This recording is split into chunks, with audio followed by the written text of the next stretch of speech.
It's pretty cold out, and you'll notice I am going to be outside because the B3000 is in here getting a lot of work done to it. So that means that I've got to do it outside here in the cold. What's up, everybody? Welcome back to the channel. Today we are going to be covering how to replace the brakes on a 2006 Toyota 4runner, four-wheel drive. We're going to be doing the front brake pads. This particular vehicle is my mom's, and she noticed that there was some grinding going on. Anyways, so we are gonna dive into that.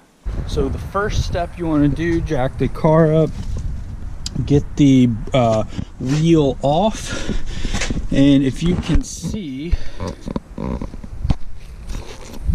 right in here, I'm not sure if you can or not, but right in here you'll notice that there is no brake pad on this side at all.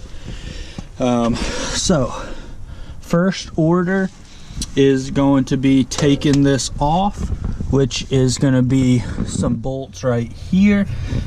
So there are two bolts, one right here and another one right down there.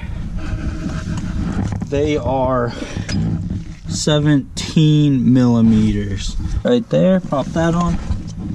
I've found the easiest way for me, because these are pretty tight, is to put them on like that and then get a sledgehammer and bang them loose.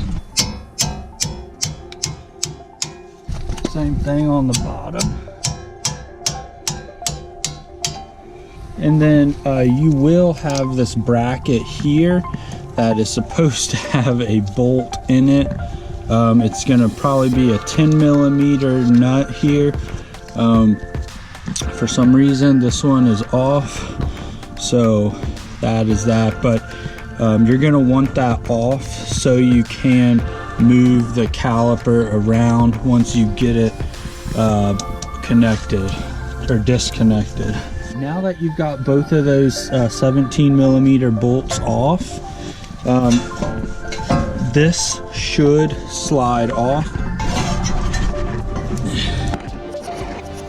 You'll probably either need to get a hammer or a crowbar and get that out, but as you can see, it's out.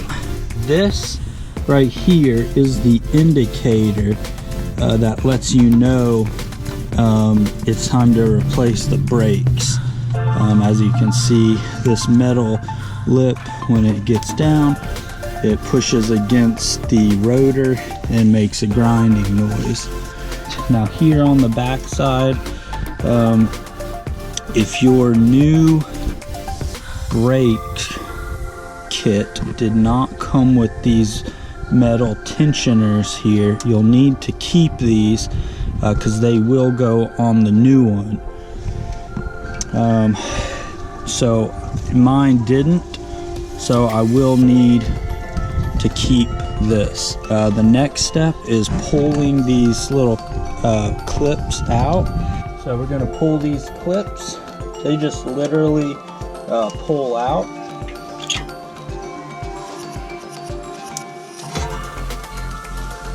Alright, like that. There's two of them. Then these pins will slide out. They will want to bind up on you. There we go. And that's the first pin out. You're gonna want to put some grease back on these. Just kind of clean them up. If you're gonna reuse, some of them come with new bolts, but if you're gonna reuse these, just clean them up a bit. You want to compress these pistons on the brakes, so we're going to do that next with a vise that most people have. They sell a special tool for it, but most garage people don't have that if you're doing it yourself. So we're going to do it with the vise. The next step you want to do is open the brake fluid lid. just like that. You'll open this vise up,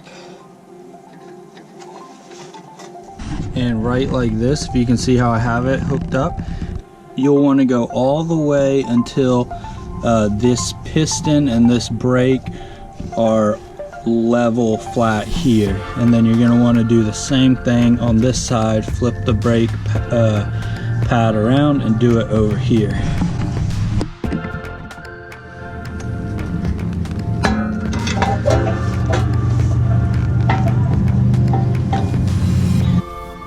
Alright guys, so here's a good example. This and these Toyotas are known for this problem, but this brake caliper right here is froze up, and I have replaced more brake calipers on Toyotas than any other vehicle, but this one will not go in when I tighten it down. I grabbed a hammer, tapped on it to try to just loosen things up. It will not go down. So just getting a whole new caliper here, but yeah, there's really nothing else we can do. So right here we've got the old bolts here for the brakes. I'm just gonna get that rust off like this.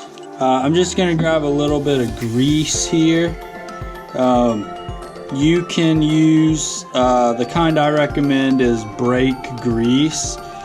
It's for the higher temperature, but I'm just gonna put this stuff on here. Alright, so we've got the new brake pads. We're gonna stick them in from the inside like this. I'm gonna hope you guys can see this process here, but I'm gonna go ahead and stick the rod in from right here. There we go.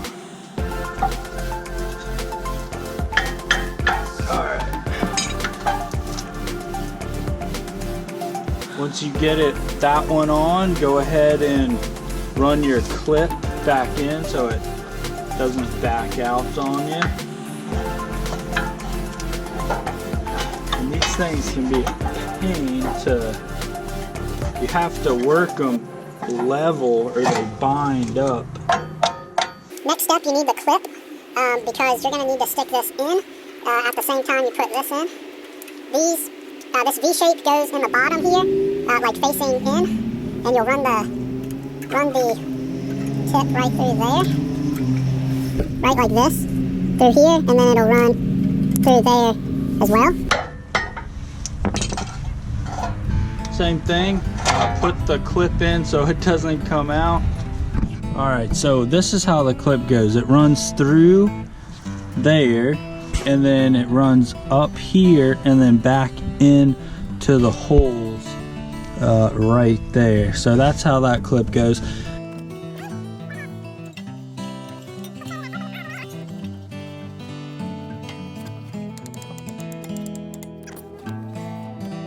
Then you'll stick your 12mm back in here.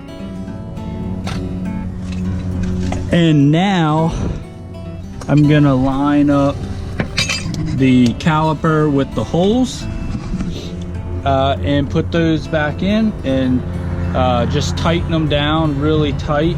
I always use a hammer to bang them on. Alright guys, and literally once you get those two 17mm bolts bolted on back here, that is it.